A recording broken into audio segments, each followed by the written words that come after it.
Also, hi guys, I'm back. And it's finally time to review the first episode of the Entertainment District arc of Demon Slayer. And boy, this is really good. It's a really good start to the arc. Not only that, it's really long, about 46 minutes. 46 time is around 46 minutes and 52 seconds. 46 is go for 46 minutes and 52 seconds.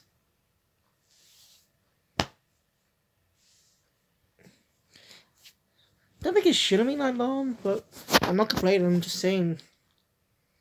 But overall, I really enjoyed this episode. It starts out more serious. It was serious.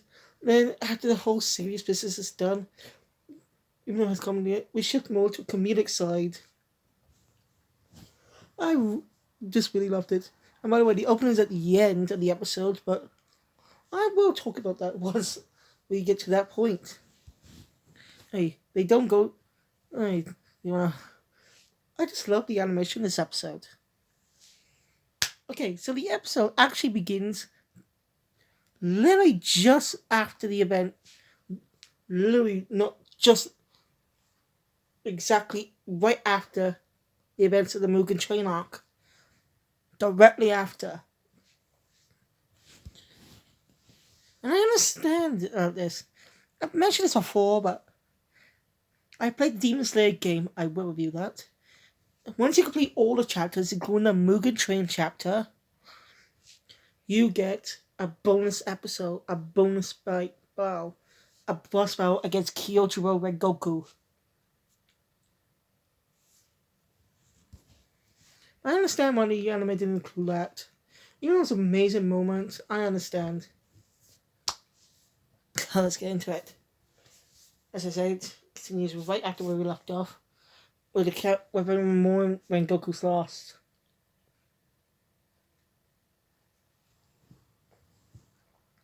We're all mourning the loss of Kyojuro and Goku. Yeah. Not good. There's some new scenes there. Enjoyable. Anyway, Kyoto's brother, Sanjuro, is informed about Red Goku's death.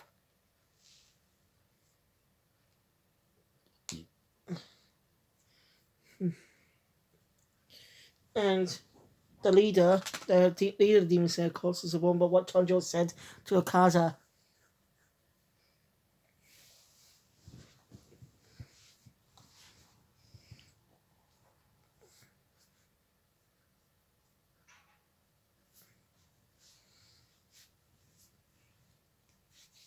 So yeah, Akaza.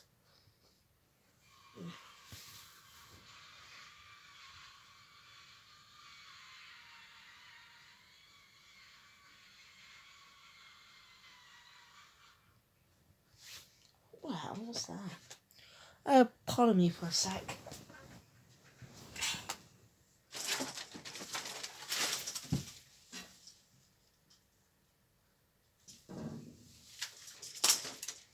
I swear I had something.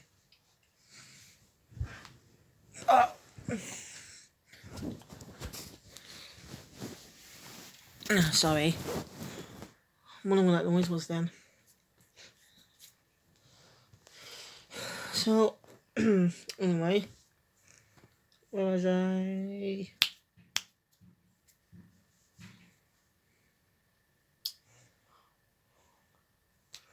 Yes. Right, did that. We cut to the opening. Kind of. I mean,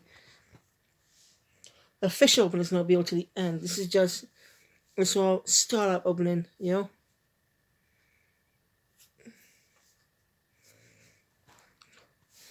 Glory flashes between parts of the entertainment district.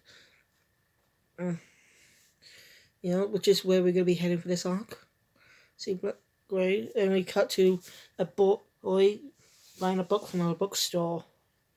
It's really focusing on this boy. He's adopted, by the way. I'm discovering very shocking about him. Anyway, his foster parents are talking about him, how smart he is and stuff. And they also tell him why he cannot go outside because he has a skin condition. But they're looking for a cure for that. But I think you know what that means. You're guessing he might be a demon.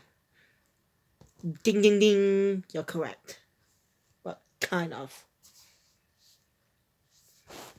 Then we immediately cut to the boys' room where Akaza shows up. No one suspected this. I figured the Beat Boy was a demon and he's converted straight away, but who it is more surprising. He reports to him. So Akaza reports to this boy who turns out to be Mujon Kibutsuji in disguise. And no, this does not take place before the anime. No, it takes. He changed disguises again. Why? I don't know how he's able to do that. I'm still confused though. Why did he change disguises? Alright, Kibutsuji's female disguise appears in the in Akaboshi, which is the second opening of Demon Slayer by Lisa. He's actually a boy. Akaza reports about, most of skip over. And he reports that he's managed to kill one Hashira, but it does not satisfy Kibutsuji. Kibutsuji, he's pissed, saying one Hashira won't make a difference. He wants the entire school dead, and that he should have killed the other three Slayers that were with Goku.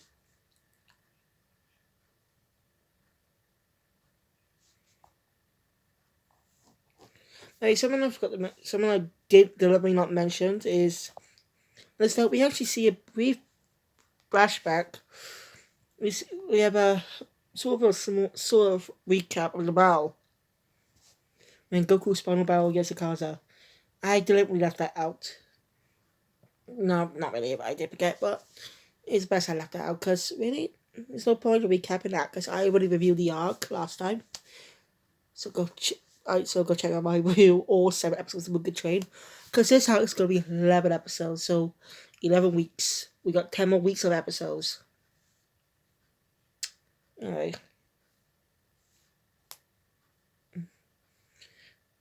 Well, wow, Kibutsuji is speaking.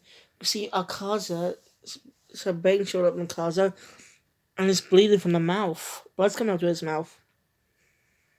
So that's just strength from Kibutsuji's power. We've seen what he could do first time with bits of his power. And see more and more how deadly he is, no matter which one he takes.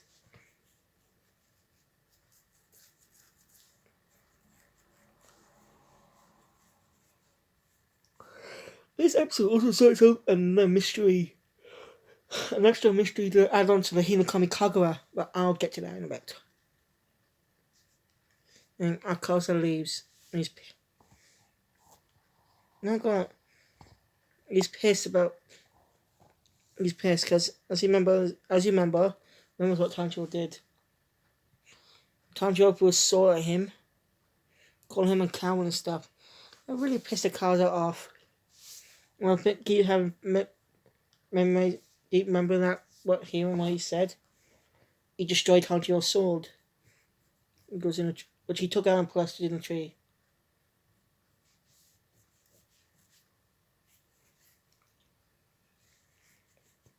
And so that's the next time he sees Tanjiro, he will definitely kill him.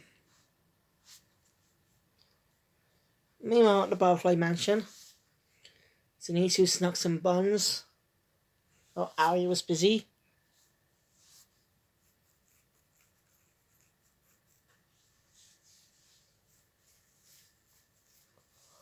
And things back. I'm not going over the dialogue sequences, but basically, he's not blaming Tanjiro for the erection. Because a guy like when Goku was killed,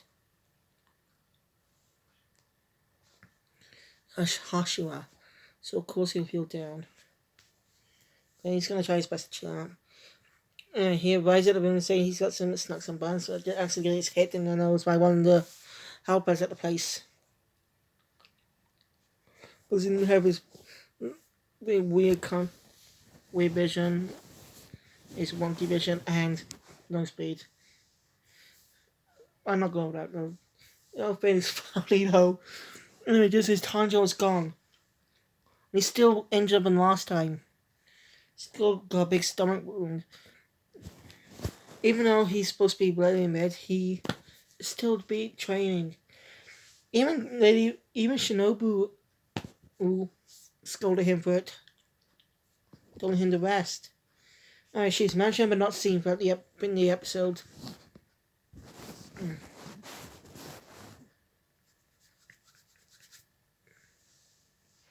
Anyway, we see the Tanjiro head off. He's following Rengoku's crow to Rengoku's house. But when he's almost there, he collapses on the ground from this because he's got still injured from his stomach. He's still injured.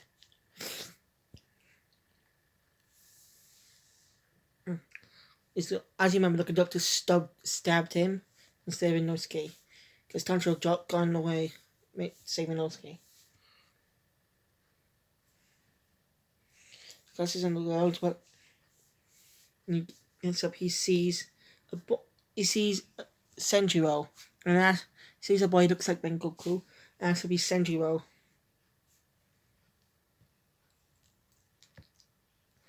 He asks if he's heard about the news about his brother, and he's got a message to relay from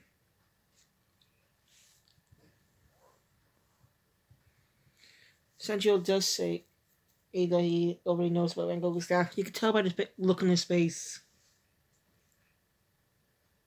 Because if he didn't know, he'll be smiling while working. Like his brother. His brother smiles a lot.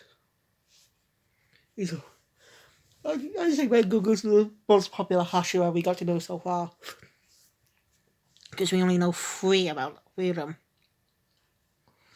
Gyuto Miyoka, Shinobu Kocho, and Kyojuro Rengoku. The only three Hashira we know. Before Tanjiro relayed the message, Rengoku's dad shows up. Being a child bastard. I say, you hate Rengoku's dad. Even though Rengoku said he wasn't like that before. Something must have happened. Yeah? He doesn't want to hear the message, saying that Rengoku's weak and talentless. That's the reason he's dead. And telling Senjiro to stop. That his death was over a week ago, to stop moaning of it. Yes, a week has passed. Tanjiro is pissed and tells him to stop, not to say those things to him. Rengoku's dad pissed and asks who he is. Notices the Hana through the earrings Tanjiro wears. He adjusts his bottle of sake, alcohol. And asks if he's one of those sun breathers. Asks if he's a child, saying that he's a child of a sun breather. Tanjiro is confused about this. You know? And Rengoku's dad just charges at Tanjiro, pinning him down. Even though he wasn't even doing anything then. Literally not doing anything to pose a threat. He's literally just standing there with mad luck, not doing anything. And he's quite fast. Senjiro tries to tells his dad to stop it, but Rengoku's dad hits him. Literally just whacks him. That upsets Tanjiro. And escape from the pin by kicking him.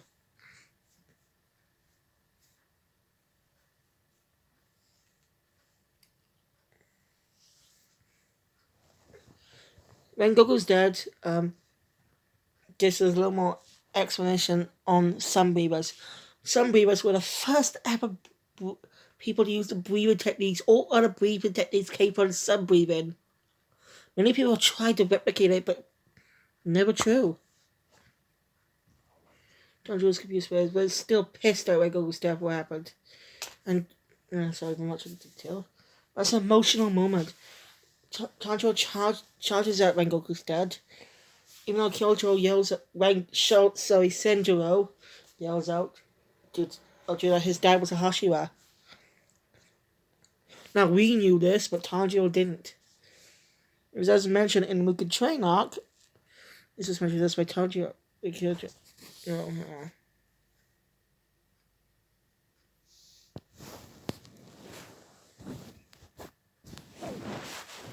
Um, Tanjiro does get hit, but, still pissed. Hits back, headbutts him, and kind of knocks it down. Oh, wow. Cut to a scene in the house where Tanjiro was a little bit scared about what will happen because what he did. It's hilarious. Alright, Tanjiro gets in some tea.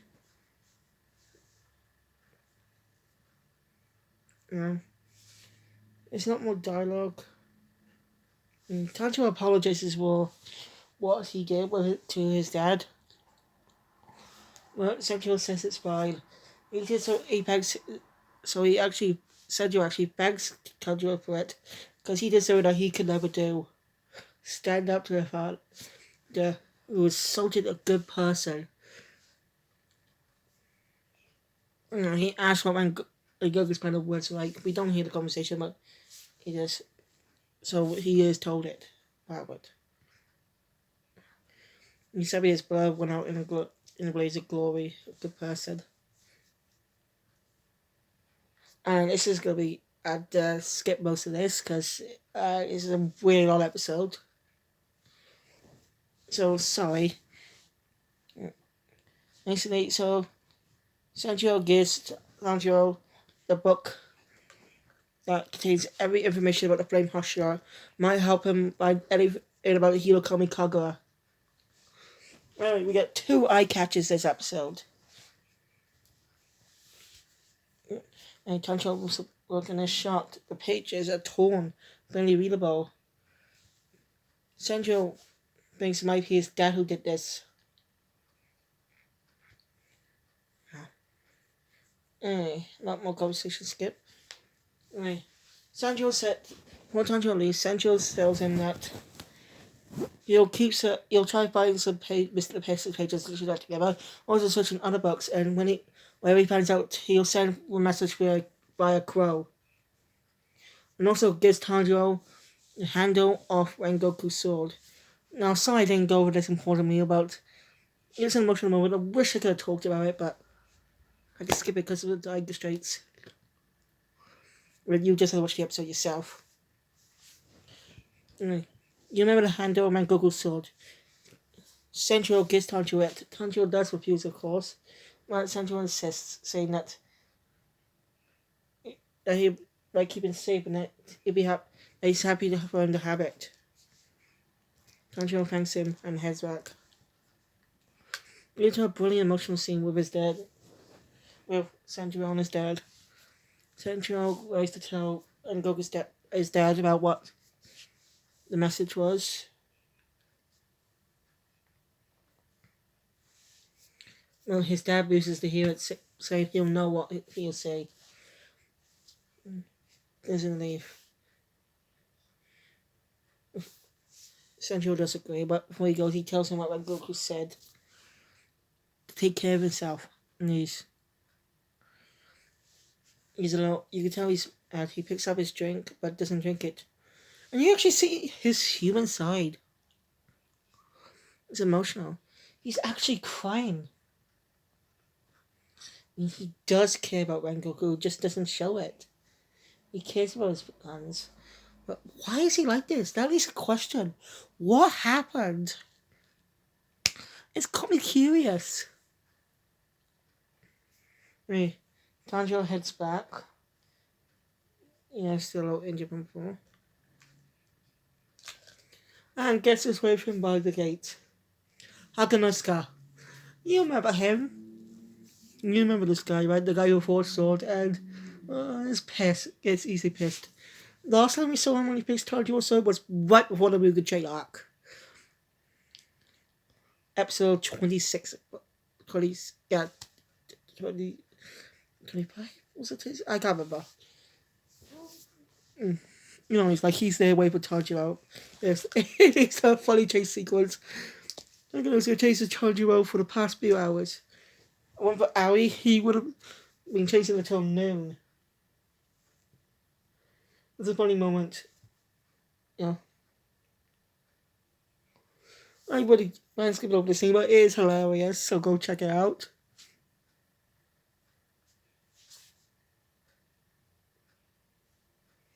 Now, something I didn't touch upon earlier is when Zenitsu's ex. When Zenitsu was speaking to himself earlier in the episode, we see an image of Tanjiro on the bed at night with Nezuko consulting him. That's what happened. So after that, 4 months pass, and the guys are training. Also going on some little separate missions. And after Tanjiro finishes this mission, he comes back. But he hears some screaming. We see what exactly is going on. The Senhasha, Tengen Uzui, is kind of abducting Aoi and one of the workers. I forgot her name. Kamano? I've forgotten. I keep forgetting her name. Sorry.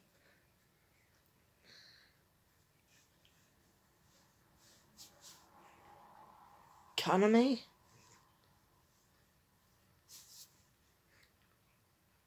I'm just going to Kamane for now.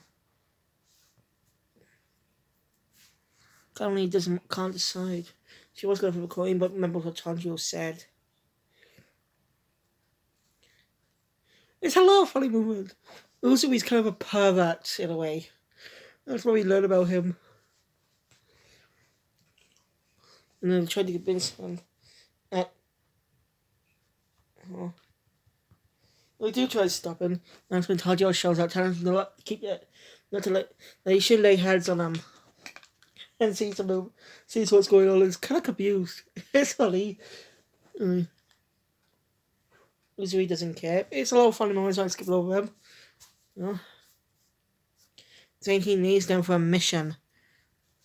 But well, it's not even wearing a uniform. When he notices that, he just drops her. Tanjiro says it though. No. Anyway, Tanjiro tells him that, well, skip this, but saying, instead of taking the 3 of them will go. This is a brilliant moment. Uzui asks 3. Or just with 3. This is a brilliant moment in animation. Because we get our pads to Zenitsu appearing on his right, on his left, and Inosuke appearing on the right of the wall. It's a brilliant animation moment. I loved it.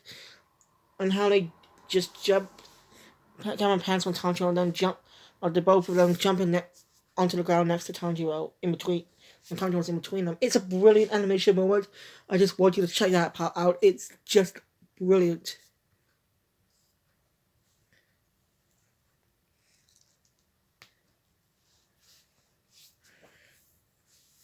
Anyway, not Dido skip, sorry. Uzui does agree. Anyway, after the whole fiasco, Inosuke asks where they're going. He tells them they're heading to the entertainment district, where we see a shadowy glimpse of the demon. And this is where we reveal the new opening, and I just loved it. We get a lot of clues of what's going to happen this arc.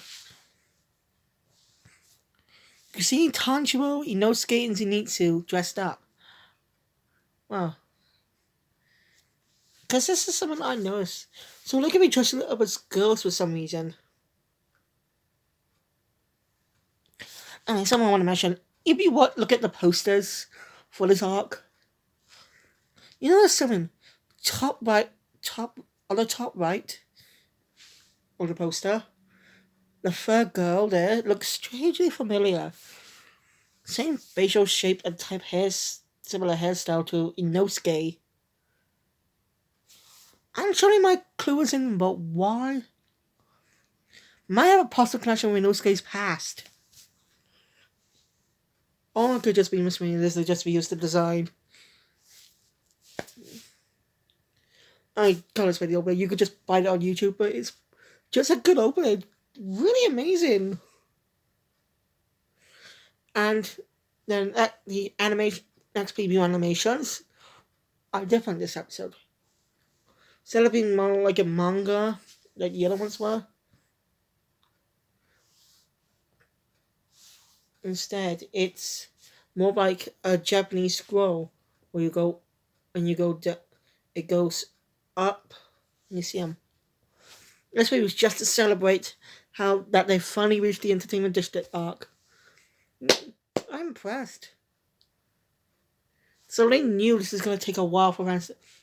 I'm happy that fans finally got to see this arc. I'm not going to mention a preview, but just watch it and you'll see. Basically, the characters are technically introducing themselves. It's funny and I enjoyed it. I'm looking forward to the next episode this Sunday. Of course, I'll review on Monday. So anyway, thank you guys for watching. If you enjoy my content, hit the thumbs up button if you want to see more. Subscribe to the channel, click the notification bell. Also, I plan on reviewing this in the future. Yes, I bought Batman the Animated Series, complete series on DVD. The Blu-ray is much more expensive, 60 quid, 50 quid it costs. Also comes with this art book. But I want to talk more about these when I actually review the series. A quick note. When I do review, I'm going to review New Batman Adventures separately. This is animation differences. It deserves its own video. So until next time, keep watching anime. QPNX out.